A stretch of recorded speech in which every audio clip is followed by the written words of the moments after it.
rapper want to challenge himself to be great, let him try to be great, you know? So, you know what I'm saying? I'm with it.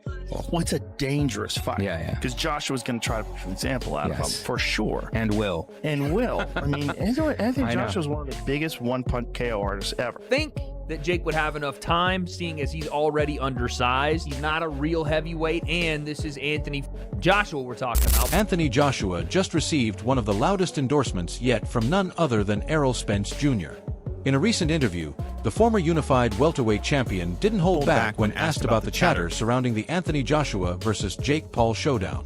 Spence made it clear that Jake must know he's walking straight into a demolition zone. According to Spence, Joshua's power, size, and elite experience would destroy the YouTuber turned boxer long before the fight even got interested.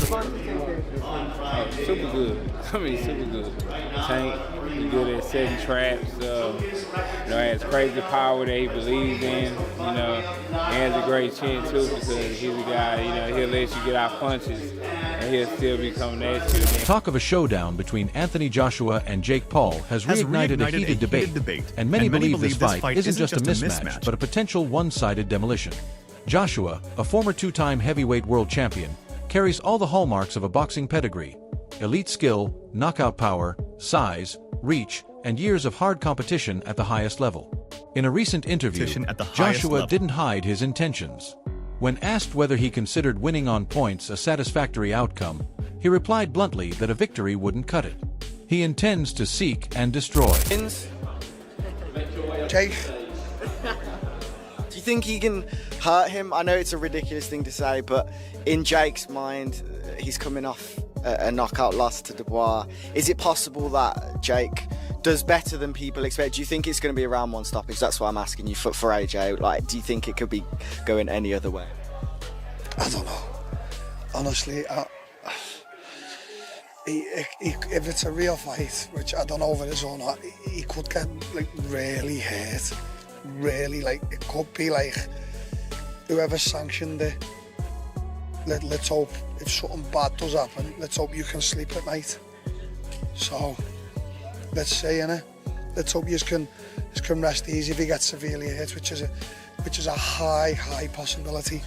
I know you don't love Jake Paul, you don't like him. Would you be happy to see him get beat up like that? I don't hold no ill towards Jake. Don't give a shit about him really. If I ever end up fighting him, great. If I don't, he's not someone I think about. Yeah. He's clever and he's made a lot of money, but he's it's a bit of an embarrassment at times, isn't he? Meanwhile, the sentiment from insiders and experts echoes that resolve.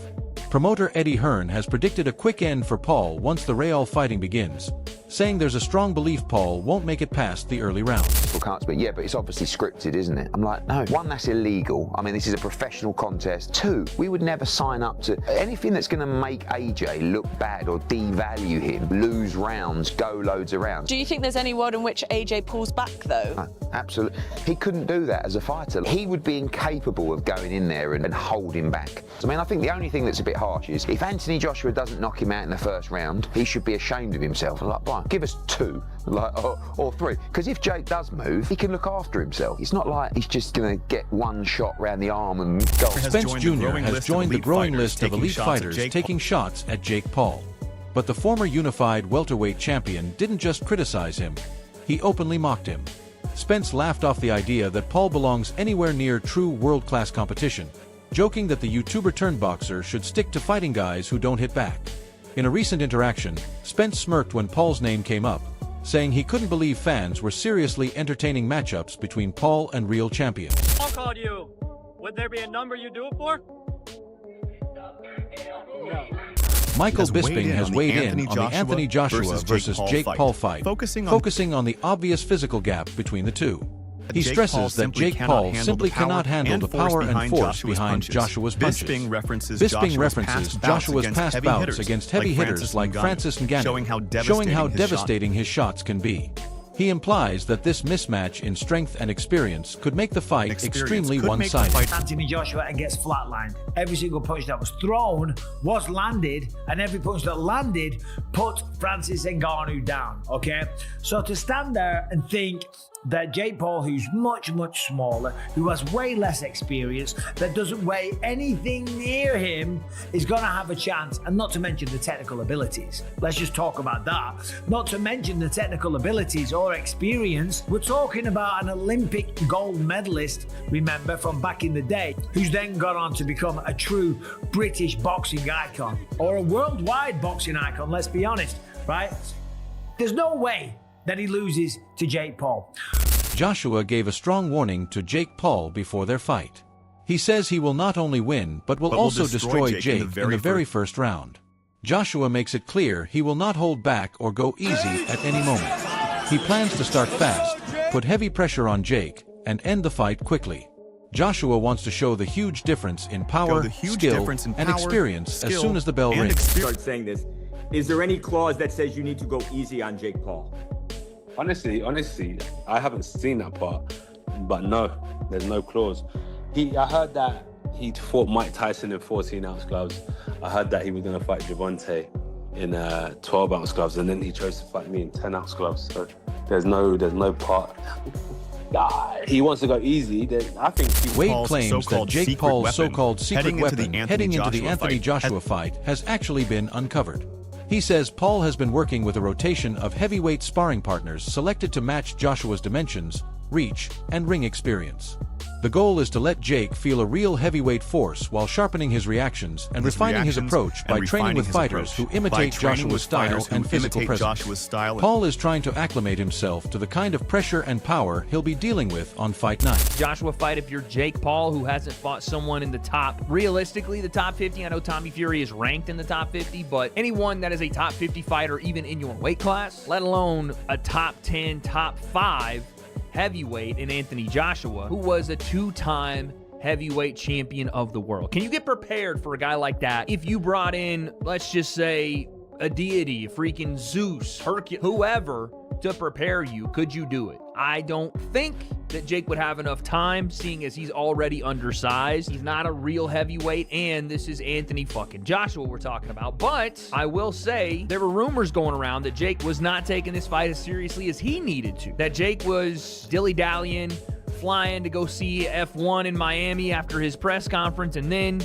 going to see his girl all the way in the Netherlands if she's trying to qualify for, I think, the Olympics or something else. There was this post from his girlfriend. I don't know if, again, this was in the Netherlands or where it was at, or maybe this is an old picture, but Jake flying around the world when he has a fight in about 4 weeks is probably not the greatest look, and it doesn't seem to make it look like he's taking it as serious as he needs to. Locked away in the gyms of Puerto Rico. Now, again, that could have been a different picture. That could have been something else, but that's pretty shocking to see. With that being said, I want to push back on that because I do think Jake is taking this as seriously as he absolutely needs to, because this is not only the toughest fight of his career, it's the most dangerous to the longevity of his career, to his health and well-being. And so to do something like that, you need to bring in the best help possible to get ready. We already heard that Jake Paul was preparing for Anthony Joshua by sparring the guy that Anthony Joshua was about to fight in Cassius Chaney. This gentleman right here, who was 24-3 from B-More, aka the DMV, and apparently is a top 100 heavyweight, even though it doesn't say. According to Wade, Joshua's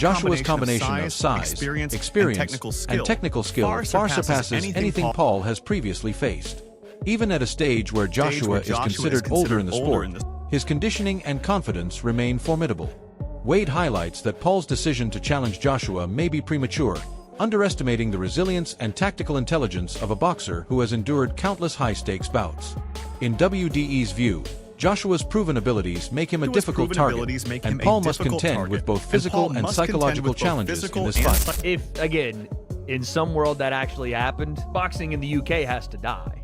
If that happens. Boxing as a whole has to take a look in the mirror if Jake walks out and knocks out Anthony Joshua in the first round. This is why I said AJ has the most pressure maybe on any boxer ever with this fight, because it's not for a world title, but it's essentially for the legitimacy of the sport. Like, without saying it, not because Jake doesn't have actual legitimate, boxing match, nothing like that, but because Jake shouldn't be in a ring with Anthony Joshua ever in his career. From when he started to what he is right now, Jake has not shown the skill, the ability yet to be in a ring with any former champion that's still in the game at heavyweight. So he's able to not only go in there, I said survive more than 3 rounds, but knock AJ out, dude. The sport was about to drop a nuclear bomb on the sport, all of it. I'm honored to be here.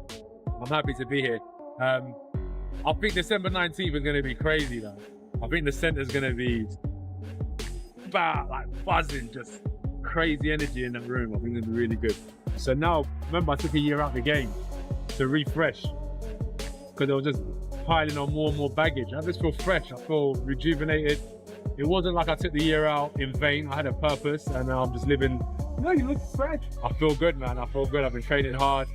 I'm close to the weight that I need to be at for the fight. I feel good. He's done me a favor.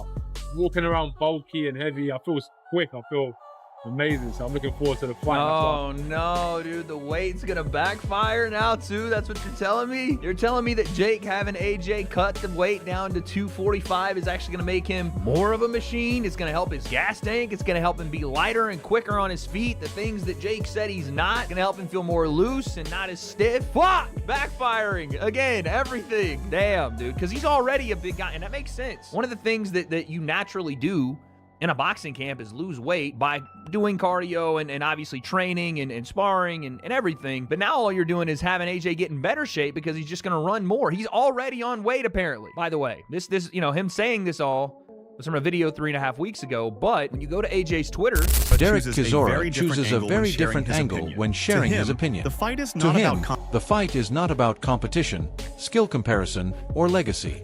He thinks the entire event is driven by business interest. Chisora argues that fans should not treat the matchup like a clash that will define careers. Instead, they should view it as entertainment created for financial success and attention. From his perspective, Jake Paul versus Anthony Joshua is less about sport and more about a strategic move that benefits everyone involved. His words strip away the dramatic assumptions and focus on the commercial side, which he believes is the real reason this fight is happening.